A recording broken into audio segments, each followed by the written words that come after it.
Broadly, why are we all here? We're all here because we recognize the advantage going forward is to hold the ladder up for each other, to share what we've done, to share our scars sometimes in an authentic manner, to make sure that we can do the best for ourselves, and in doing so, the best for our colleagues, the best for our patients, and make this once again a healthcare system that we can be proud of. The first time I did any form of consultancy work, my father got a little bit upset with me. What was the point of doing all this, going to medical school? You're there to see patients. Why are you taking time away from that? And what you're going to see is this isn't at all at odds with these shared values. The work you do here supports making what we do in our day-to-day lives far more efficient and helpful. This sounds really cheesy, but I always use the analogy that during my day job as a radiologist, I interact with one patient at a time when I'm reviewing their images.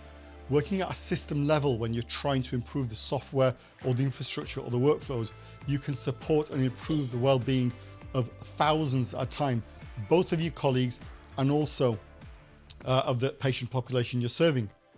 Inevitably, this isn't understood. This is a growing scenario. Your colleagues, as I said, will throw a range of comments at you. One of my friends calls this my Arthur Daly part of my life. It is what it is. It's said with love. It's something which they either don't see within what they do.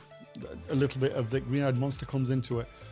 But the important part of why we're here is to learn from the insights that you've got from our fabulous speakers, but actually for you to foster and grow as a network, and so we can support each other going forward.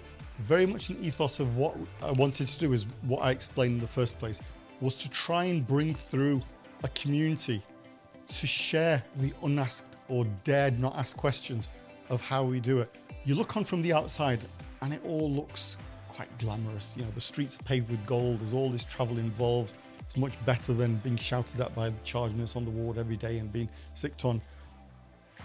But actually you need to see what it truly looks like. And more importantly, you need to see that what you do already is enough. Everyone in this room has a unique skill set which has been shaped by what you've done already. And by bringing these together, we can look at different career paths. From my perspective, as I said, this was a follow-up workshop to what we did last year. I was very gratified by the reception and very humbled by the fact that we're doing this again. To take that a little bit further, we've got colleagues who came back for a second time this year. We had people who were speakers at the last one who've come back as delegates. We've got someone who was a delegate last time who shared her journey with you as a speaker this time as well. Just to show you it's possible.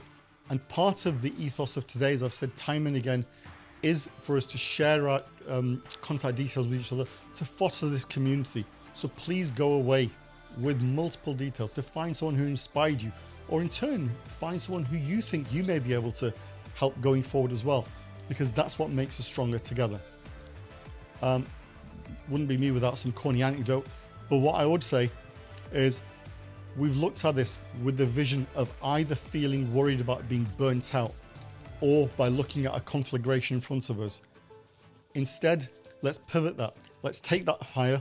Let's use it as a torch to light our way ahead, to make it something which we can manage. And indeed, hold that torch a little bit higher so that not only do you light your own path ahead, you do so for everyone around you as well.